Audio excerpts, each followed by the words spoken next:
انگریزی میں ہے کہ there is no free lunch. تو اسی طرح بغیر تقریر کے کوئی بات نہیں ہوتی ہے، لیکن بات بڑی بٹ صاحب نے کی. سب سے پہلے تو میں اپنی جانب سے آپ سب کو، پوری قوم کو یوم آزادی مبارک ہو. یہ آزادی کہنے کو بہت لوگ بہت ساری باتیں کرتے ہیں، لیکن کشمیریوں سے ضرور پوچھیے گا کہ آزادی کی نعمت جو ہے وہ کتنی بڑی ہے. میں آج تہاڑ جیل میں 2019 سے آسیہ اندرابی اور اس کے ساتھ خواتین جو ہیں وہ جیل میں، کوئی ٹرائل نہیں، کوئی دلیل نہیں، کوئی الزام نہیں. یاسین ملک سزائے موت کا قیدی ہے. شبیر شاہ 39 سال ہندوستان کے قید میں. 15,000 سے زائد 10 سال کی عمر سے لے کے 60-65 سال کے بزرگ ہندوستان کے مختلف جیلوں میں ہیں، اور ان کے لیے کوئی عدالتیں کھلتی ہیں لیکن ان عدالتوں میں سنوائی نہیں ہوتی، کبھی وکیل نہیں ہوتا. اور آپ اندازہ کریں سرد علاقے کے، ٹھنڈے علاقے کے رہنے والوں کو جب ہندوستان کے دور درافتادہ علاقوں میں جہاں پہ گرمی انتہا کو پہنچتی ہے، وہاں پہ پچھلے 6-7 سال سے قید میں پڑے ہوئے ہیں، تب آزادی کا احساس ہوتا ہے. جس نے غلامی نہیں دیکھی اس کو آزادی کا احساس ہی نہیں. میں یہ مارکہ حق، اس سے قبل جس دن پہلگام کا واقعہ ہوا، اس کے بعد یہ جو فالس فلیگ آپریشن ہوا، اس کے بعد مجھے وزیر امور کشمیر امیر مقام صاحب سے میں نے کہا کہ جی پریس کانفرنس کرنی ہے اسلام آباد میں. میں نے کہا اسلام آباد میں پریس کانفرنس کر کے کیا کریں گے، آئیے چلتے ہیں ایل او سی پہ. میں ان کو ایل او سی پہ لے کے گیا، اور میں آپ کو بتاؤں کہ ہم نے ایل او سی میں کشمیر کے لوگوں نے پاک فوج کے ساتھ جس محبت کا اظہار کیا،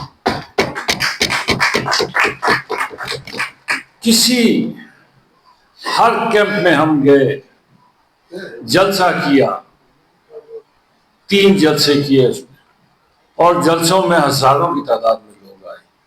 اور کسی جگہ جب ہم فوجی کیمپ میں گئے تو فوجی جو افسرز تھے وہ کہنے لگے کہ ہم حیران ہیں کہ لوگ آتے ہیں اور ہمیں کہتے ہیں کہ بتائیں ہمارے لیے کیا حکم ہے، ہم آپ کی کیا مدد کر سکتے ہیں. اور آپ اگر اس ایل او سی کو دیکھیں کہ جہاں سے سیدھی صرف کلاشنکوف کی گولی چلائے تو بندہ ٹارگٹ ہو جاتا ہے، وہاں سے کوئی آدمی اپنا گھر چھوڑ کر نہیں بھاگتا جو فوج کے ساتھ کھڑا ہے. اس آزادی کے دفاع کے لیے ایک محاذ پہ میں نام شاید نہ لے سکوں، ایک پوائنٹ پہ تو کہا گیا کہ جی آ جائیں آپ میں سے کون، تو 150-200 لوگ جمع ہو گئے. انہوں نے کہا جی کہ ہم جانے کو تیار ہیں محاذ پہ. صرف ایک پوائنٹ. تو انہوں نے کہا ہمیں اتنے نہیں چاہیے آپ کے لیے، آپ نے صرف چہل قدمی کرنی ہے. تو یہ ایک ایسا جذبہ ہے اس مارکہ حق میں. اس دفعہ جو ہمیں فتح ہوئی، اس فتح نے ہمیں 1971 کے شکست کا جو ایک شرمندگی تھی اس کو دھونے میں، وہ دھلنا نہیں ہے لیکن اس کو دھونے میں بڑی مدد کی ہے. اور ہمیں ایک قوم بننے میں بہت نزدیک ہم آئے ہیں کہ ہم پاکستانی قوم جو ہے ہم بن سکیں. تو صرف اتنی بات کہوں گا کہ اللہ تعالیٰ یہ پاکستان ہے تو ہم ہیں، یہ اس کو تھوڑا سا ریفریز کر لیتے ہیں، ہم ہوں یا نہ ہو پاکستان ہے.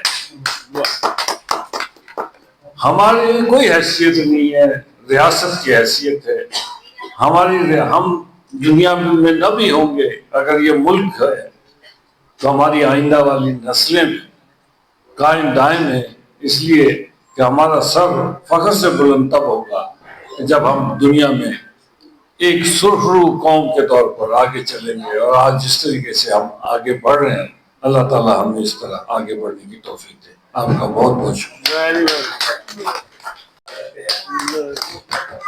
اور مجھے آج بہت خوشی ہو رہی ہے کہ میں آج اسلام آباد میں اپنے ملک میں اپنے دیش میں اپنے گھر میں بیٹھ کے یہ 14 اگست کا دن منا رہا ہوں. اور میں بٹ صاحب کا ان کی پوری ٹیم کا بہت شکر گزار ہوں، پوری پریس کلب کا کہ جنہوں نے مجھے انوائٹ کیا. اور ہمارے جو چیئرمین آف پی ایف کے ظہیر مہر صاحب، ان کی طرف سے بھی میں آپ سب کو 14 اگست کی مبارکباد دیتا ہوں. اور ساری پریس کلب کا جو ہے میں بہت شکر گزار ہوں کہ او پی ایف کا پریس کلب کے ساتھ بہت پیارا رشتہ ہے. تو ہم ہر وقت ان سے تعاون کرتے ہیں اور یہ بھی ہمارے ساتھ بھائی کی طرح رہتے ہیں. Thank you. 78 سال تک ہم نے بھرپور طریقے سے اپنی آزادی کو سیلیبریٹ کیا ہے، لیکن جو واقعہ ریسنٹلی اللہ تعالیٰ نے ہمارے پاک اور بہادر جوانوں کو نوازا ہے، اس واقعے سے پاکستان کے تعلقات کو پوری دنیا میں ایک ظاہر ملی ہے. اور ہمارے ساتھ خصوصیت ہے کیونکہ ہم لوگوں سے رہتے ہیں وہاں پر بے شمار دیگر کمیونٹی رہتی ہیں، تو ظاہر ہے ہر ملک میں اچھے برے معاملات ہوتے رہتے ہیں، لیکن وہاں پر جب سے یہ واقعہ ہوا ہے جتنے بھی اوورسیز پاکستانی ہیں ان کے ساتھ پردوں سے بلند ہو گئے ہیں.